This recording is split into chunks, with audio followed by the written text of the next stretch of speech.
It had been 87 days since the wind carried Emily Wallace's voice across the lake, and Richard had been counting every single one of them, not out loud, not just quietly between sips of coffee and the dry scrape of a broom across a linoleum floor.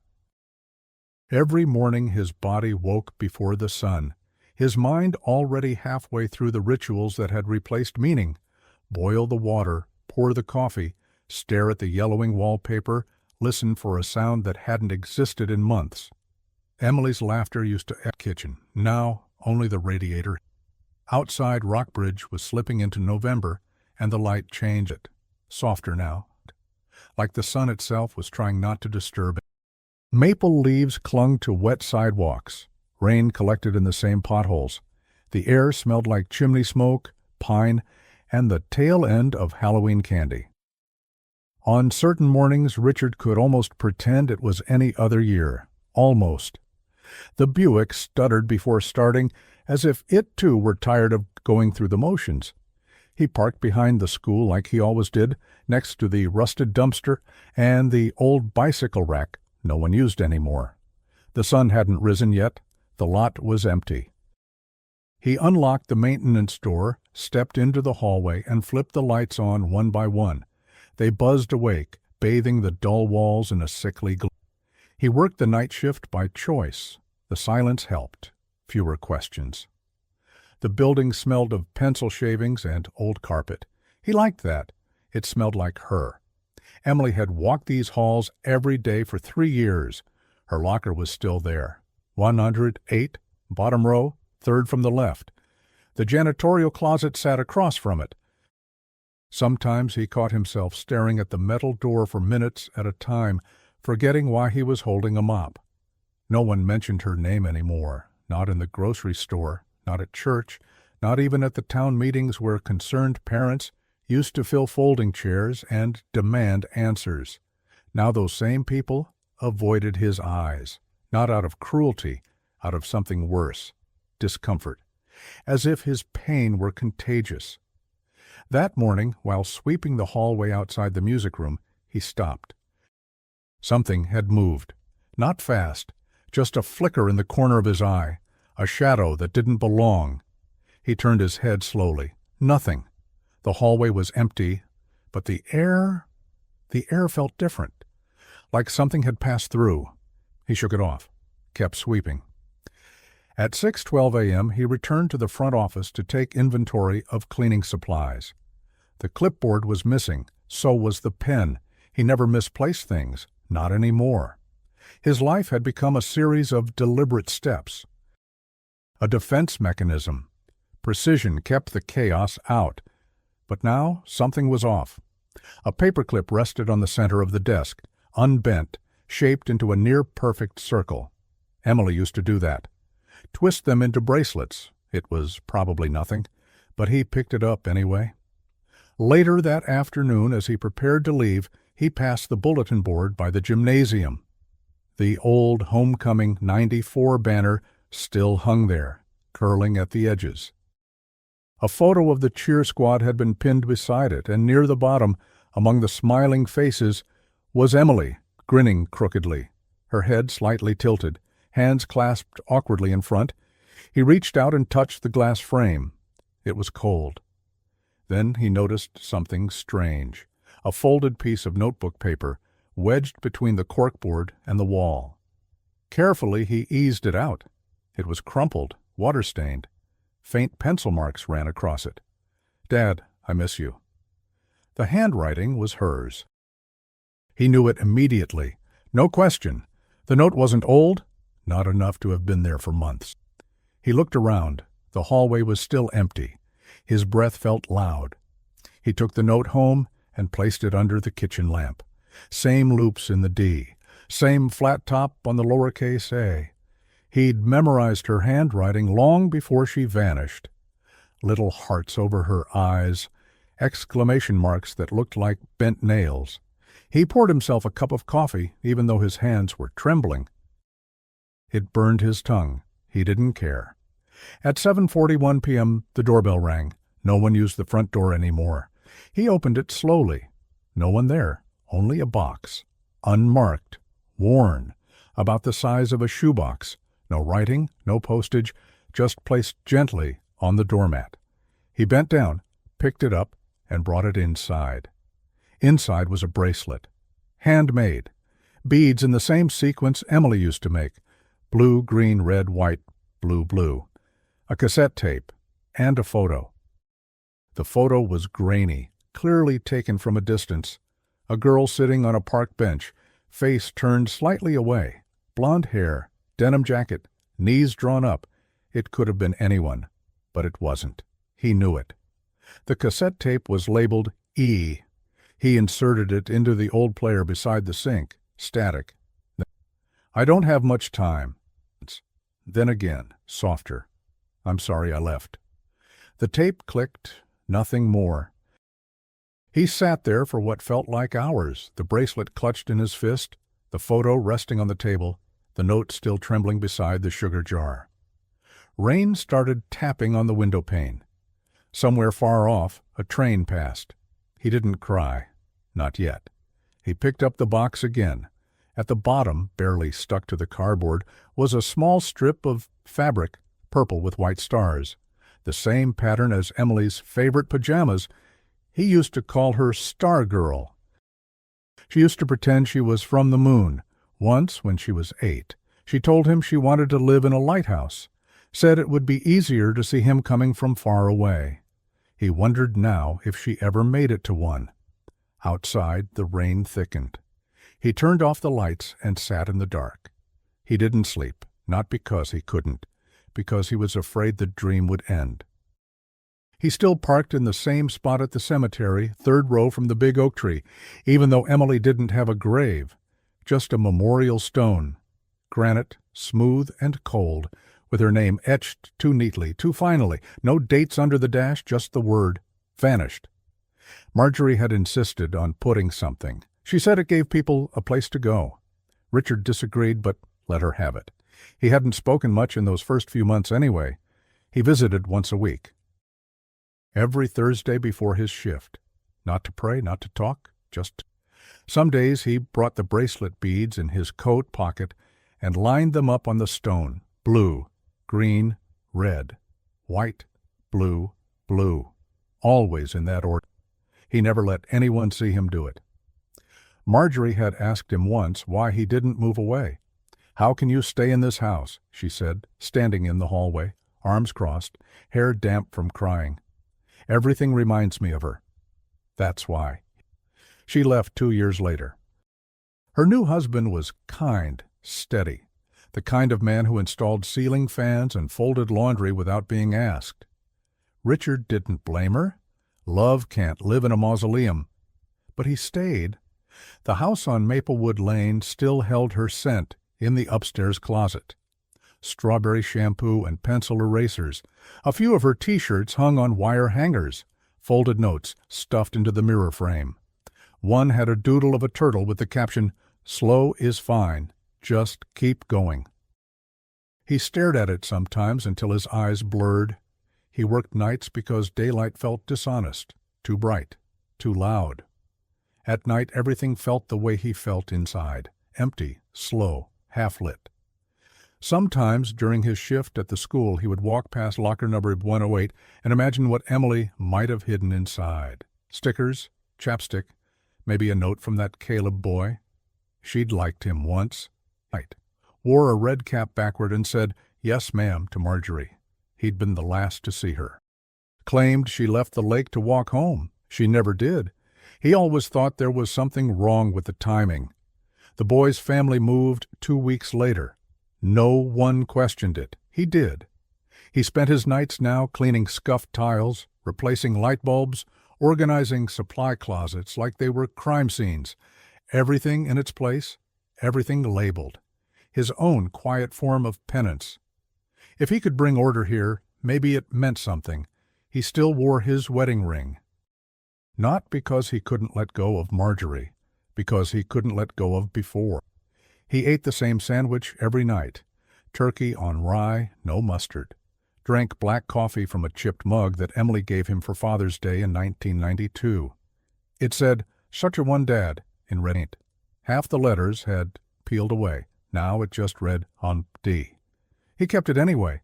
Once a week he visited the public library, not for books, for the microfilm, old newspaper clippings, reports, names.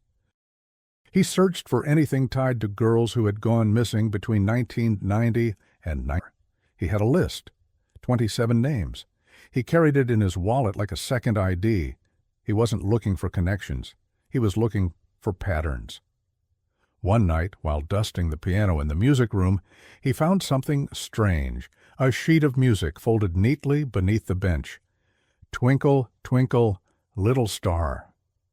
The handwriting was familiar, curvy, wide spaces between letters. She'd played that for him once. Her first recital. He slid the sheet into his back pocket and didn't tell anyone. He began finding small things after that. A paperclip bent into a spiral, left on his car seat. A button that matched Emily's old denim jacket, resting on the porch railing. A key, tiny, brass, shaped like it belonged to a jewelry box. He started a drawer in the kitchen for them. He didn't mention it to Grady, didn't know how. Detective Samuel Grady had been the only one who really believed something was wrong. While others chalked it up to a runaway case, he pushed for more. Interviews, maps, door-to-doors. But pressure came down. And after 60 days, the chief took him off the case. Said it was too personal. Said he was emotionally compromised. They were right. Grady had lost his daughter in 1980. She drowned. Or at least that's... Richard kept in touch, not out of friendship, out of necessity. When you lose a child, only another parent who's been split in half the same way can speak your language. Sometimes they played cards in Grady's garage, sat in silence for hours, drank beer that went warm, spoke in short bursts, a look here, a nod there.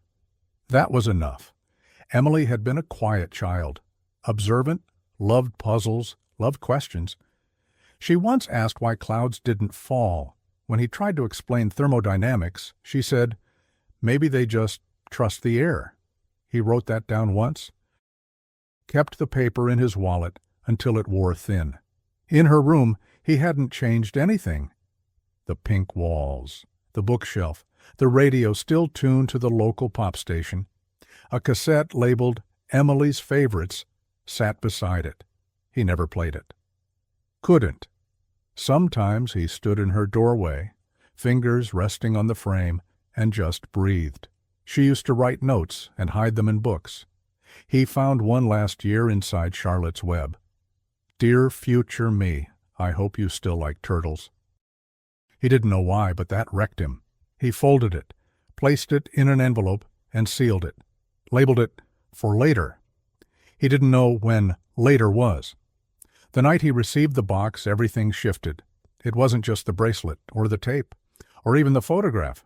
It was the note, the handwriting, the smell, lavender and graphite, and something else he couldn't name but knew in his bones. She had touched that paper, recently. He didn't sleep that night. He just sat by the window, the box beside him, rain tapping soft against the glass. In the distance, the old train crossed the viaduct. Its whistle cut through the dark like memory. He began to write. A list, everything he knew, everything he didn't. He filled 2 pages. At the bottom, in all caps, he wrote, "Who delivered the box?" He circled it twice. The second box didn't come with a knock or a bell, just appeared. Sitting there on his front step, like a forgotten package someone meant to deliver weeks ago. No markings, no handwriting. Just the same brown cardboard with old tape barely clinging to its seams.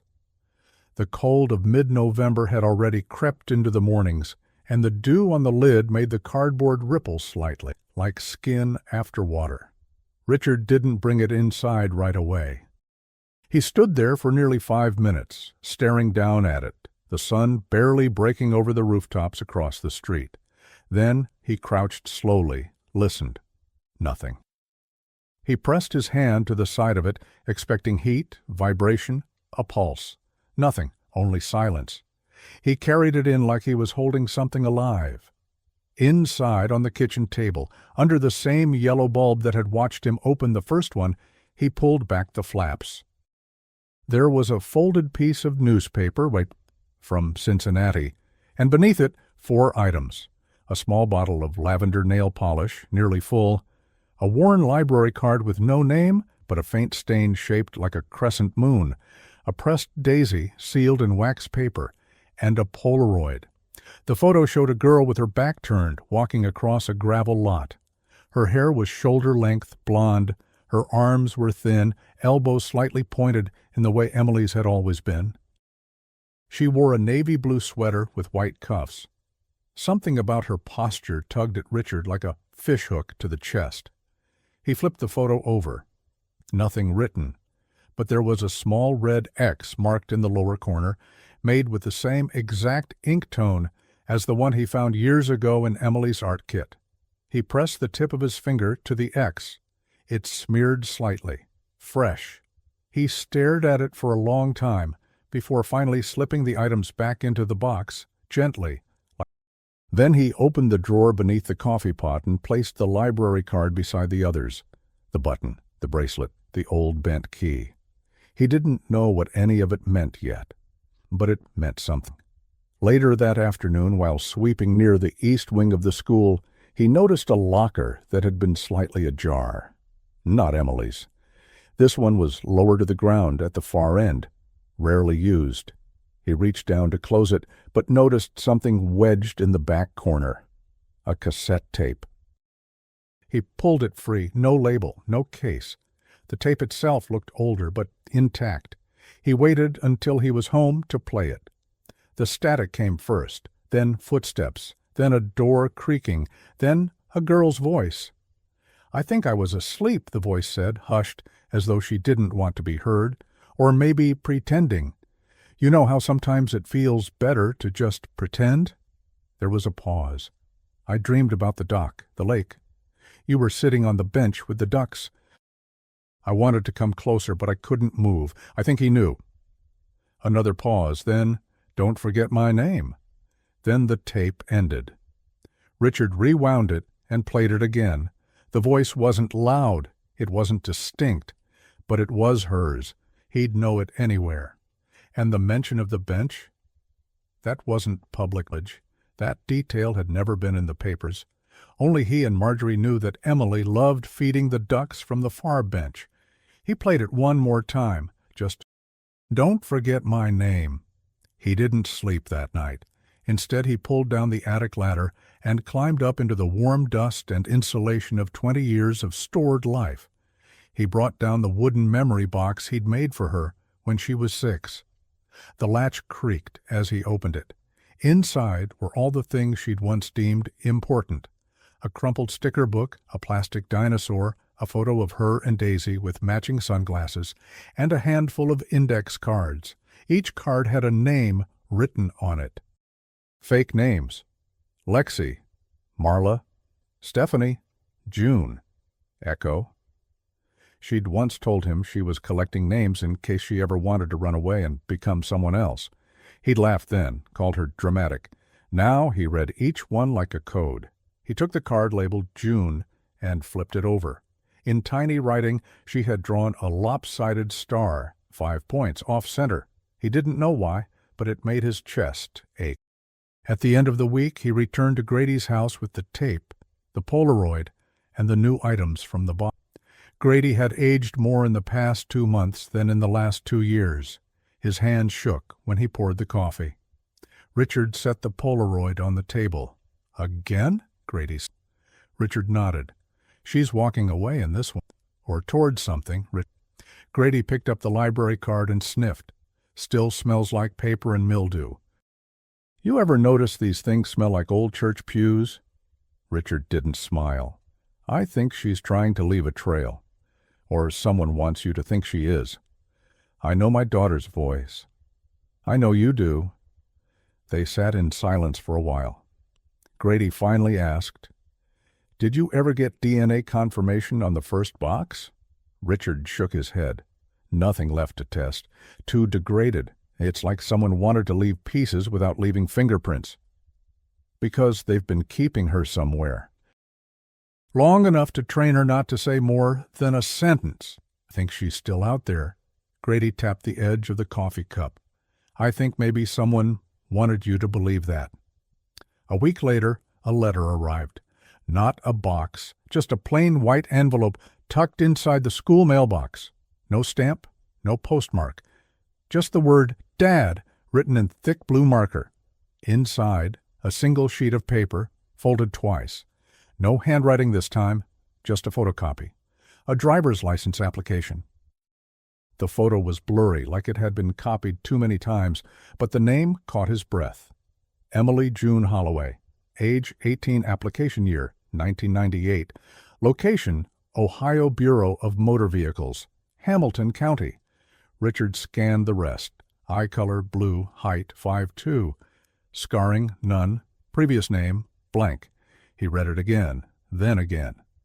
He hadn't cried in months. That night he did. He traced the name with his finger. Emily June, the same middle name she'd used on the fake name cards. Holloway. Name sounded familiar. He searched his files, found an article from 7 years earlier. Dr. Miriam Holloway, director of St. Augustine Girls' Shelter, under investigation. The shelter from the Polaroid. The same one on the lunch schedule in the second box. She'd changed her name. She'd been there. Somehow, somewhere, she'd slipped between the cracks of her own identity and surfaced under a new one. The next morning, Richard called the shelter disconnected. He drove out to the address in Cincinnati the following Saturday. The building was there. Boarded up, windows shattered, ivy crawling up the sides like veins. A handwritten sign in red paint said, "Keep out, no trespassing." He ignored it. Inside, the building smelled of mold and rust. Dust hung in the air like smoke.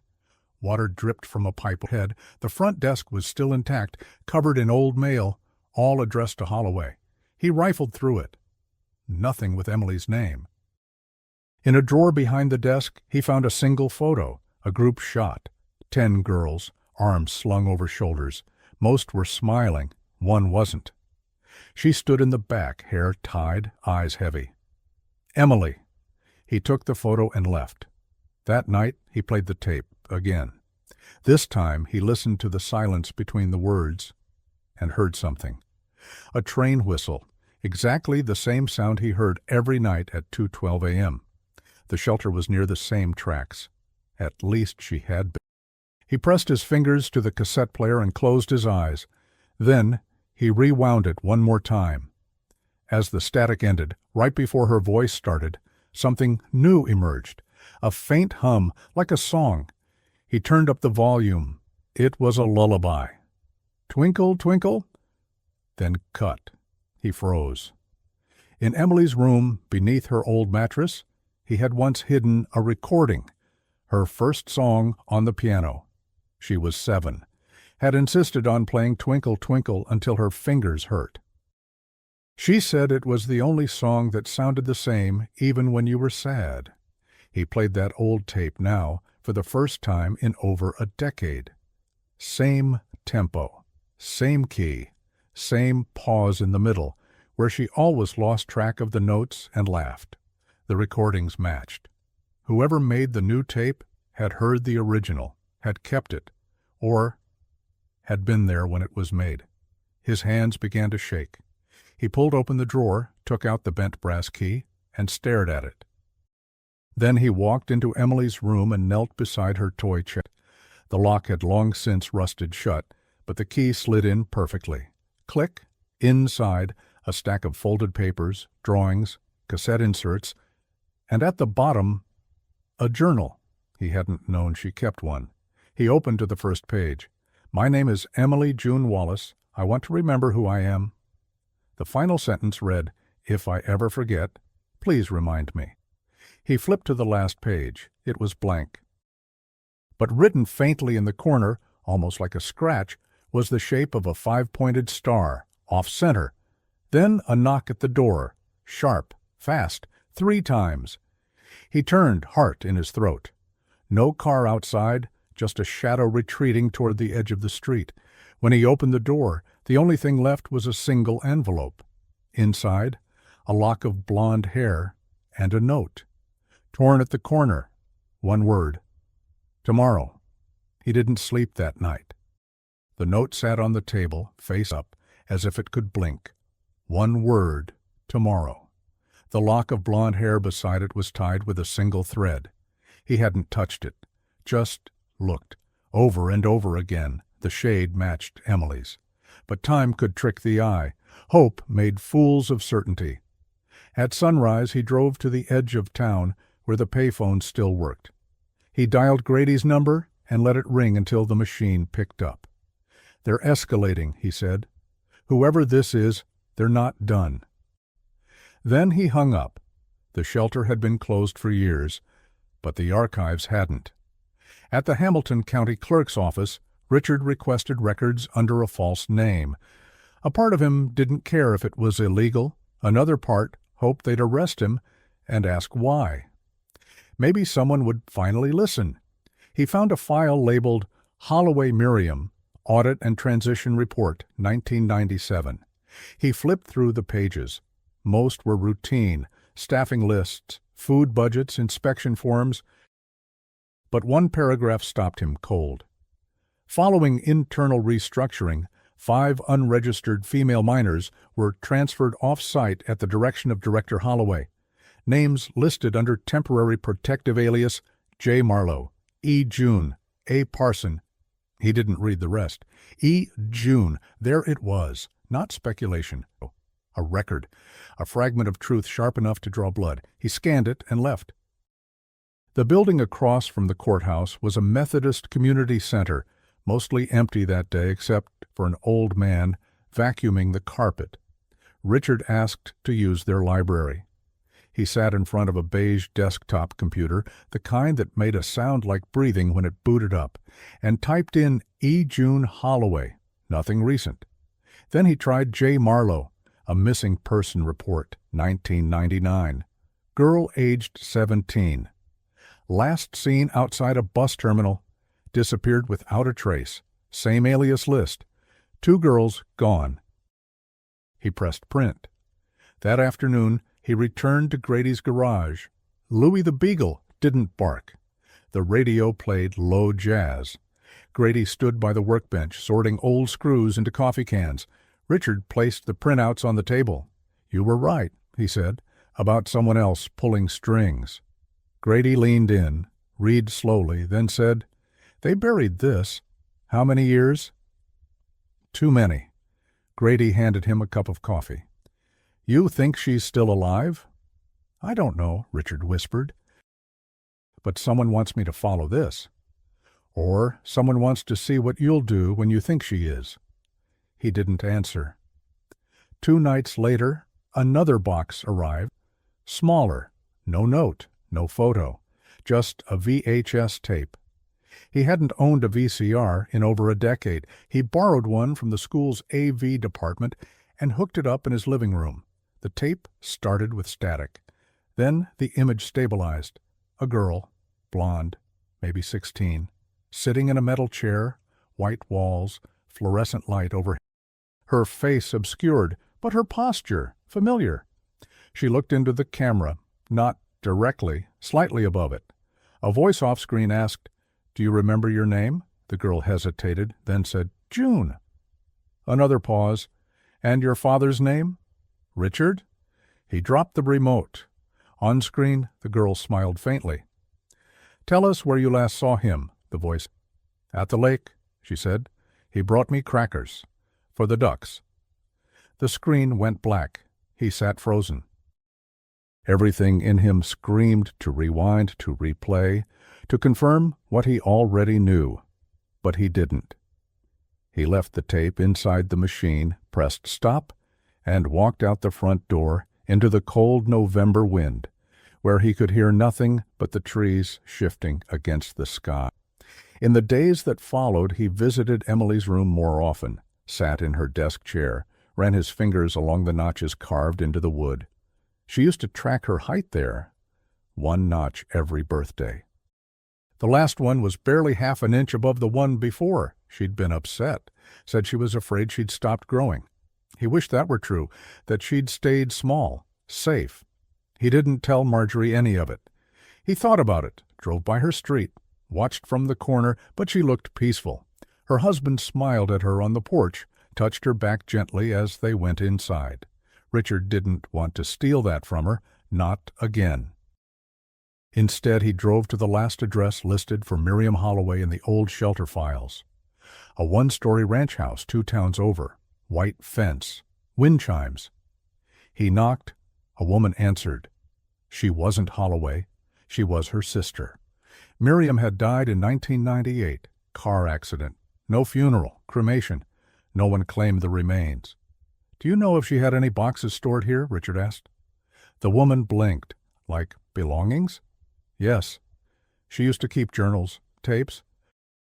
But the church took most of them after, you know." "Which church?" She hesitated. "Grace Assembly, downtown Cincinnati." He thanked her and left. At Grace Assembly he met a groundskeeper who remembered Holloway. Said she donated old cassettes and binders to their youth archive, which was now boxed up in a back room. They let him in. He spent hours digging. Most were sermons, camp recordings, birthday parties. Then he found a black binder labeled St. Augustine, Confessionals, 1996, 1997. Inside, taped to a page, was a list. Names. All aliases. Beside each, a date, a color, a word. E. June, 7/3, blue. Doc. His hand trembled. That was Emily's birthday, her favorite color, her favorite place. The others had entries too, different dates, different colors, all tied to a single image or word. He turned the page. Typed on a yellowing sheet was a paragraph. They each chose a name, a memory, a secret to keep. The others will fade, but the secret stays. That is the rule. He reread it, then looked at the entries again. Emily's word was Doc. The rule, the secret stays. She had made herself forget everything except that. That night he returned home and pulled out her old drawing pad, flipped through the pages, a dozen sketches of lakes, benches, docks. In one, drawn in crayon, a tiny figure sat alone at the edge of the water, staring out at nothing. A boat drifted far in the background. He hadn't noticed it before. It was small, faint, just an outline. But it had a flag, red. His heart stopped. The only boat that ever had a flag at Lake Rowan was the patrol boat, used for emergencies and maintenance. He'd taken Emily on it once. She said the flag looked like a superhero cape. He found the number for the Parks Department. They confirmed the boat had been sold in 1995 to a private buyer. He asked for a name. They said it was sealed. He drove down there in person. Said he was with the sheriff's department. They gave him the file. The name listed was Caleb Rivers. He hadn't seen that name in 20 years. The boy who walked Emily home. The boy who moved away 2 weeks later.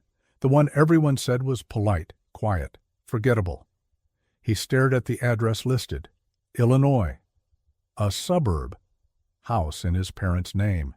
The next morning he drove 6 hours straight. When he arrived, the sun was dipping behind low clouds. The house was small, tidy. A wreath on the door. He knocked. A man answered. Same face. Older, thinner, paler. "Can I help you?" "I'm looking for Caleb," Richard said. "That's me." "You knew my daughter," he said. "Emily Wallace." Silence. Then Caleb stepped back. "I think you should come in." The living room was warm. A fish tank hummed in the corner. A dog slept on the rug. Caleb poured tea but didn't drink. "I knew this day would come," he said. "You were the last to see her." "I wasn't," Caleb said. "That's what I told the police, but it wasn't true." Richard didn't breathe. Caleb sat down. "We weren't just walking home, we were waiting." "For what?" "For her ride." "From who?" Caleb hesitated. "A woman. She had come to the school before, said she worked for a camp. Emily told me she might be able to help with things." "What things?" "Her mom, the fights, her sadness." Richard clenched his fists. I didn't think it was real, Caleb continued. I thought it was some dumb after-school program. But the woman, she was kind, smart.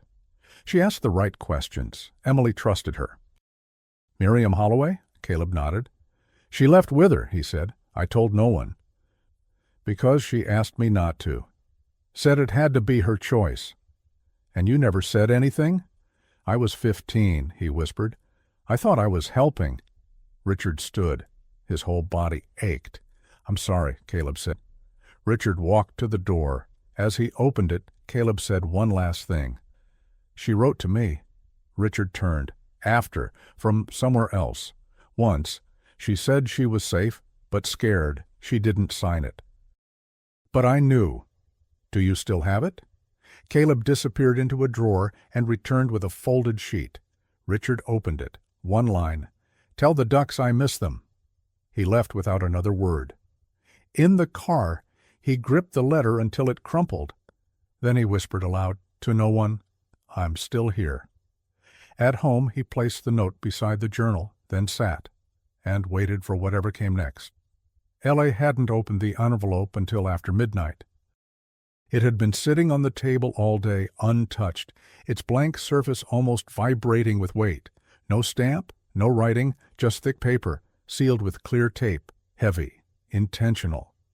When he finally did, the contents came out in layers. First, a faded photograph of 5 girls in identical sweaters seated on a wooden floor, back straight, hands on knees. The 4th girl from the left looked directly at the camera, chin tilted, face almost in shadow. Her hair was shorter than he remembered, but her eyes were unmistakable. Second, a hospital wristband. Cracked plastic, name rubbed almost clean, but not entirely. It read, Emily J. U1703. Third, a document redacted, smeared by what looked like water damage, but one line still visible near the center of the page. Subject relocated due to incident involving staff member, sealed under Project Holloway protocol. No public record. He read that sentence 10 times. Project Holloway protocol. Not a shelter initiative, not a camp. Something else. He spread the photo, the band, the document on the table and turned on the kitchen light overhead. It buzzed once, then flickered to life. The light caught something else at the bottom of the envelope. A small square of fabric, purple, with a single white star stitched into the center. He closed his eyes. It had been sewn by Marjorie's mother, part of a quilt she'd made for Emily's 8th birthday. Emily had torn a piece of it once to wrap around her Barbie's arm, pretending it was a cast. She'd cried when it ripped, said she ruined the sky. This was that piece. It had her smell. He sat there with the fabric pressed between his fingers, past spinning around him like a carousel. He couldn't slow down. In the morning, he drove to the only person he hadn't told the whole truth to, Marjorie. She was in the backyard, raking leaves into small golden piles beneath the maple tree. Her eyes narrowed when she saw him, but she didn't tell him to leave. I need to ask you something, he said. About Emily? He nodded. I figured, she said. They sat on the back steps. The air between them carried all the silence of years undone. I've been getting packages, he said. Letters, photos. She didn't look surprised. I think she's alive. Still no reaction. He handed her the photo. Marjorie stared at it for a long time. Finally, she said, I knew this would come back. His breath caught. She called me, Marjorie whispered. Once. A year after she disappeared. Richard couldn't speak. She said not to tell you, that she was okay, that she wasn't allowed to talk long. I asked where she was, who she was with. She just said, they told me I had to be June now. Then she hung up. Richard blinked hard. Why didn't you say anything? Because I was afraid it wasn't real, that I imagined it. That telling you would make you lose what little was left. She looked down at the photo. And I couldn't stand watching you believe something I didn't. But she called, Richard said. She called, Marjorie repeated. He stood up, trembling. You should have told me. She didn't argue. He drove straight to Grady's house. The door was ajar. Inside, papers covered the floor. The table was overturned, the cassette player smashed. Louis barked from a bedroom, scared but unharmed. Grady was gone. No note, no struggle, just gone. On the wall, written in chalk, one word: stop. The police arrived 40 minutes later. They treated it like a burglary, but Richard knew. Grady had been asking questions, following the trail. Someone had decided to end it. He didn't wait for clearance. He went back to the shelter, what was left of it. This time he brought a crowbar. Inside, beneath the rotting floorboards of the old office, he found a trapdoor. It creaked open to reveal a narrow staircase, lit faintly by a single bulb hanging from exposed wires. The room below smelled of metal and mold. There were beds, small ones, lined in rows, clipboards still hanging from the bedposts, each with names written in sharp adult handwriting. June, Marlowe, Parson. No real names, just projects. He found a cabinet in the corner. Inside, a stack of VHS tapes, labeled with numbers and color codes. No years. He took 3 and left. At home, he watched them. They showed interviews. Girls seated alone, voices asking questions. Neutral, cold, like reading from a script. What is your name? Why were you brought here? Do you remember your father? In one, Emily sat with her legs tucked under her. She looked thin, pale. Do you want to leave? The voice asked. She hesitated. No, she said. That word cracked something inside him, but then came the second question. Why? Her answer was barely a whisper. Because they said he forgot me. Richard stood, stumbled back, then punched the wall so hard it cracked. The lies had been layered, but the cruelest wasn't that they took her. It was that they convinced her he stopped looking. He sank to the floor, hands shaking. At dawn, he called every contact Grady had ever mentioned. Former officers, private investigators, shelter inspectors. Most had retired. A few were dead, but one woman answered. Her name was Eva Monroe, former social worker. Had worked with the state's transitional housing system in the 90s. She remembered the shelter, remembered Holloway. She was smart, Eva said, manipulative, convincing, made you feel like she was doing God's work. She took my daughter. I believe you. Why didn't anyone stop her? Because she was protected. By who? A pause. Then Eva said, not over the phone. They met the next day in a diner off Route 41. She wore a blue coat and gloves despite the heat. Her hands trembled slightly. I kept a box, she said, of things I wasn't supposed to keep. She slid it across the table. Inside, files, photos, tapes, notes. One form stood out. A signature, not Holloway's. Richard traced the name slowly. It was Caleb Rivers. In 1997, on a consent form. He froze. Eva leaned in. They used the older kids, trusted ones, told them they were helping, that the younger girls needed guidance, safety. Richard shook his head. He told me he believed it. Eva tapped the form. They lied to everyone. Caleb hadn't betrayed Emily, but he had been part of it, unwittingly, used, manipulated. He returned home and opened the final file, a letter, written in shaky pen, addressed to R, not dated, not... I wanted to come back. I waited. I thought you'd find me. Then they said you stopped. But I don't believe them anymore. I remember the bracelet, the ducks, the dock. I remember your eyes, my name like it meant something. If you're reading this, I'm sorry. I never stopped being Emily, even when they told me to forget. He pressed the paper to his chest, then held it there for a long time. Outside, it began to rain, soft, cold, steady. He stepped onto the porch, and there, on the step, was a girl, maybe 20, blonde hair, denim jacket, eyes wide with something too deep for words. She didn't speak, neither did he. She stepped forward. He opened his arms. She collapsed into them. They stayed that way as the rain fell around them, soaking the past clean.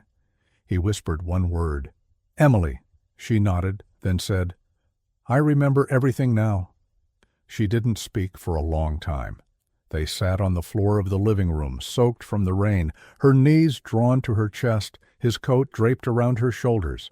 The silence between them wasn't empty, it was sacred, heavy, thick with memories both spoken and shattered. He wanted to ask her everything.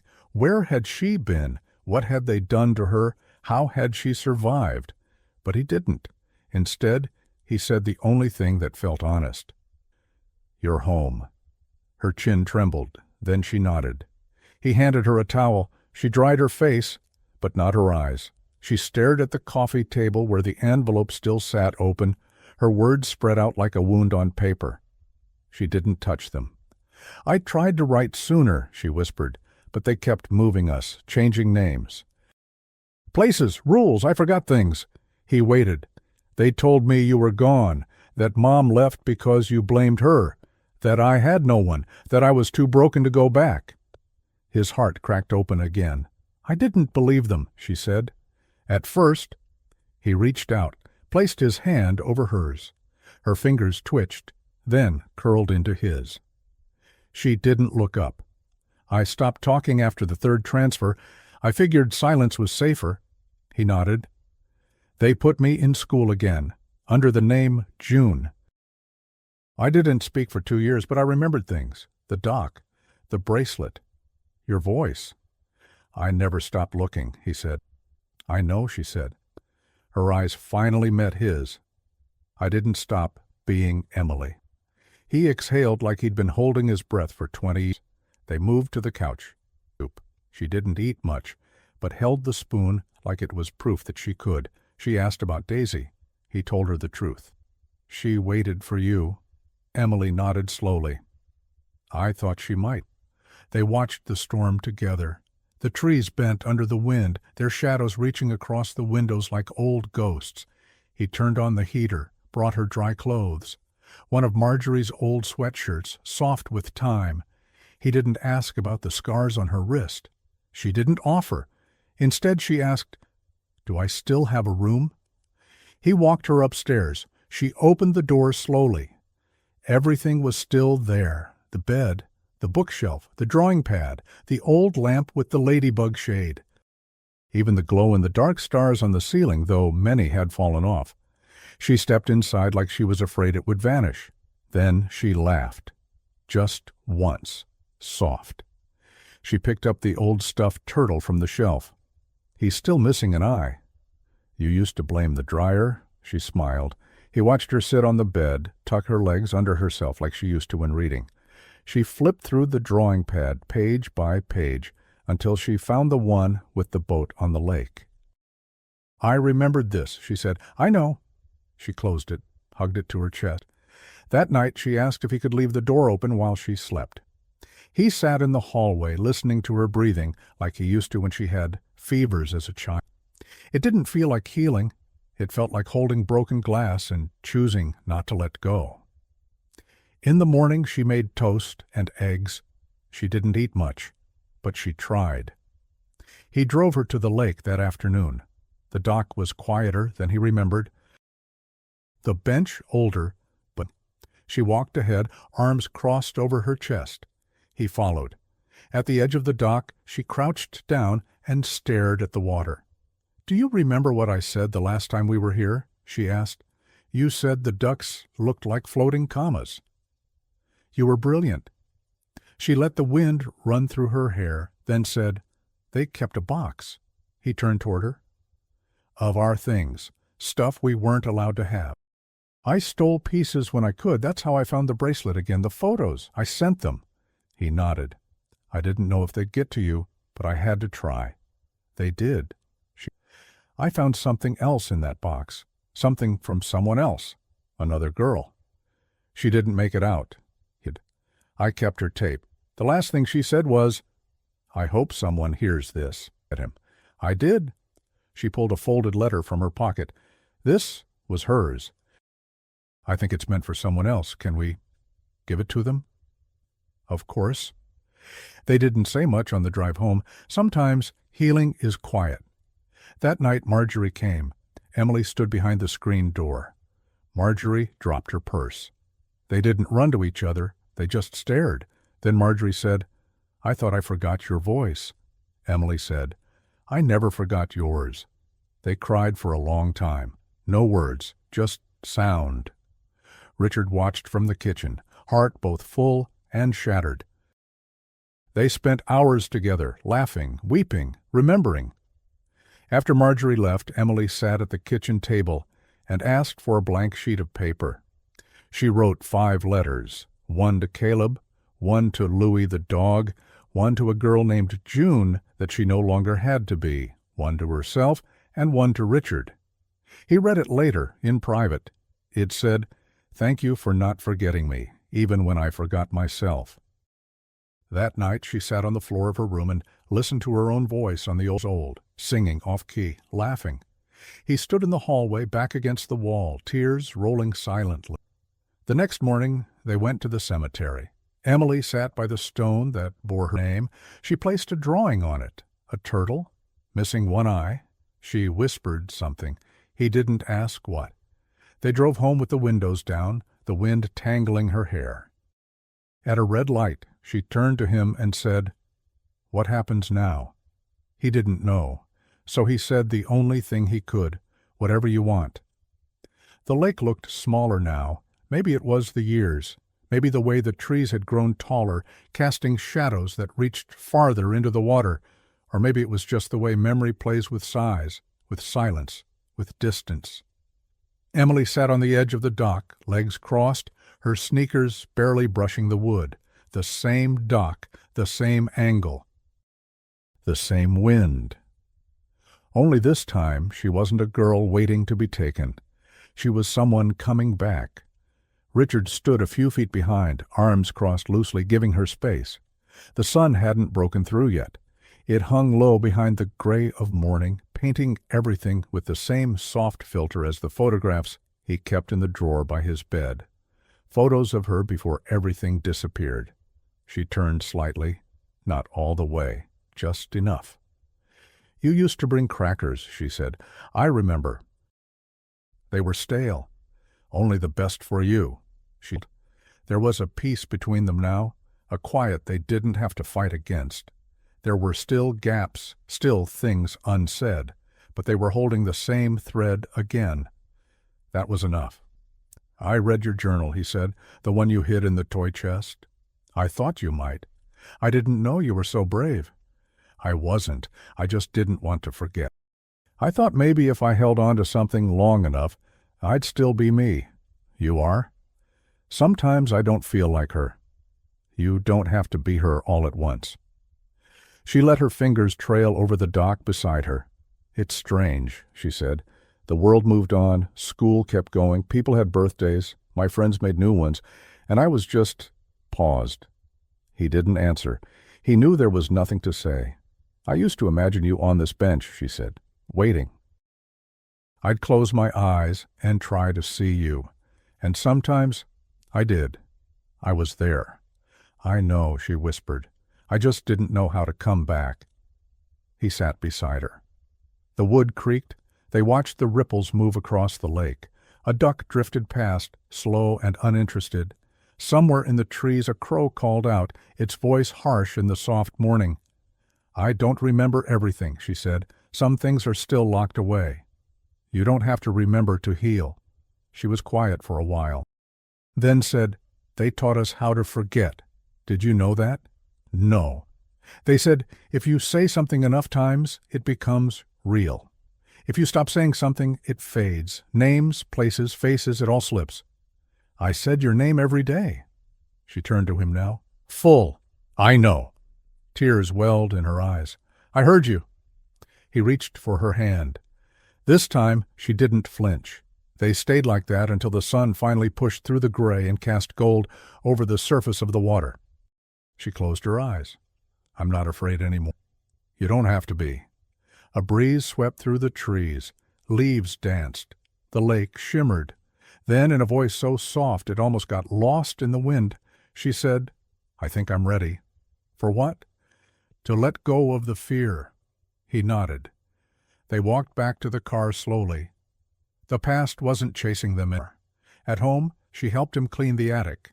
They found her old music box, a shoebox of her drawings, a Christmas card from 1993 with a candy cane taped inside. She laughed when she found her third-grade science project, Why Turtles Are Better Than Dogs. She placed it on the fridge. That night, she cooked dinner, burned the rice, laughed so hard she had to... He stood in the kitchen doorway, arms folded, memorizing the sound. Before bed, she handed him something. The bracelet, repaired. Beads in order. Blue, green, red, white, blue, blue. He tied it around his wrist.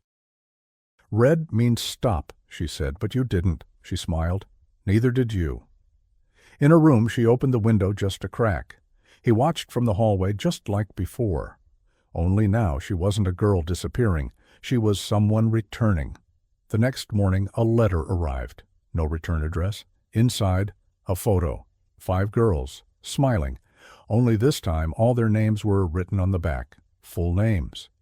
Emily placed it in a frame beside her bed. She wrote a name on an envelope and mailed it to the state. A statement. A record. Emily June Wallace. Alive. 2 weeks later, she stood before a judge and reclaimed her identity. She walked out of the courthouse holding her birth certificate like it was a key. When they got home, she went to her room, shut the door, and played the piano for the first time in years. He listened from the hallway. The song was slow, familiar. Twinkle, twinkle, little star. Halfway through, she stopped. The silence was soft, almost like a breath. Then she began again.